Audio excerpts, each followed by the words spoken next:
My name is Ryan Allen. I'm the fire chief with the Orion Township Fire Department. With I'm me Chris is Barnett, Orion Township Supervisor. Supervisor? Orion Township Supervisor, correct, yeah. Okay, we're going to give them just 1 second.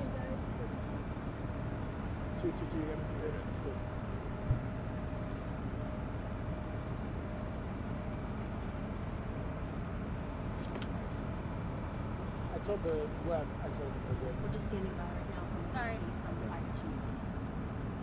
Okay, I'm sorry. What are the Okay. latest updates? Nope. Right now we're working with Consumers Energy in order to control a gas-fed fire that is on the one side of the building. I know that we've had some footage that's been taken of it.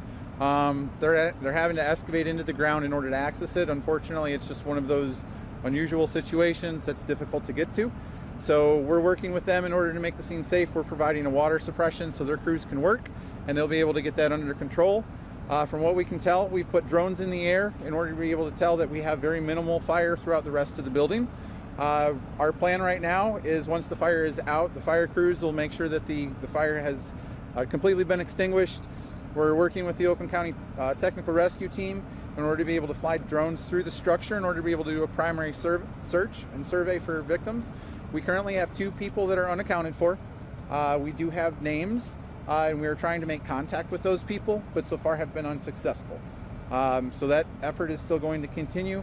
Meanwhile, we're hoping to be able to get some drone footage in there in order to be able to take a good look, and then we'll work with the technical rescue team in order to be able to actually put people in order to verify that either there is somebody or isn't somebody in that building. So there obviously could you be got something fatalities. pretty serious here with 2 people on account of Correct. change in There calculus. could be fatalities.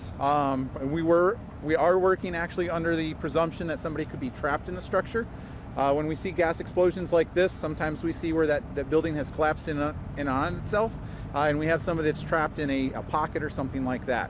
So without being able to make contact with those people, that's the presumption that we're taking at the moment. So it's still a rescue here and not a recovery. We're not calling them fatalities, we're calling them missing people because there is still a possibility that either they've exited the building, weren't in the building in the first place, or that we'll find them when we make entry with people later on tonight. Ages, gender, anything on Nothing that we're willing to release at the time. Again, we're trying to make contact with them through any mean that we have at the moment. So other than that, we're working, as you can see, with a variety of different agencies. We anticipate being here throughout the night as we continue the rescue efforts. Have you experienced anything like this in your career? Unfortunately, yes. We've done similar things like this before. We're just kind of going through a standard checklist of things that we do that we know are successful. So we're still hoping for good outcomes in the end of this. And like I said, we're still operating as though this is a rescue and not a recovery.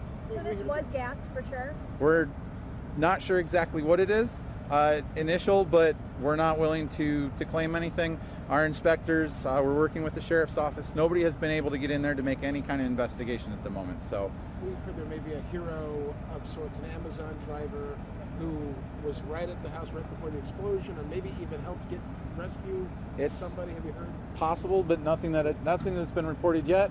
Right. Usually those stories don't come until sometime midday tomorrow before we get those pieces worked out. And you said 2 critical, and how many others are also in the hospital?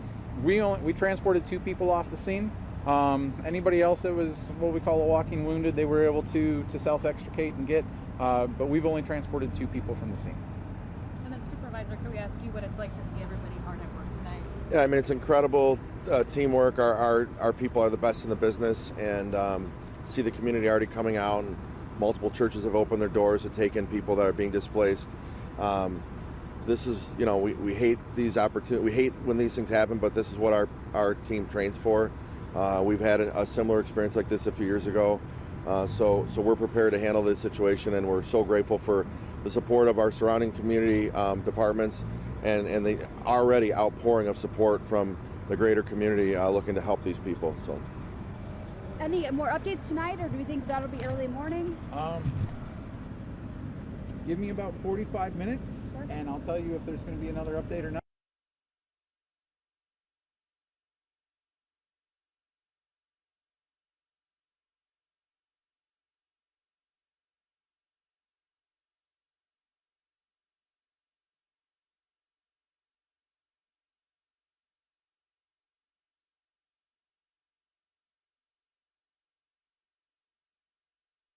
taking them to Woodside. Since that point, I just talked to the pastor at Woodside. There's no one there at this time. So people were able to get relatives and friends and family to pick them up. But they're still there if need be, and we're here to help people if they need it. So. Thank you so much. You're welcome.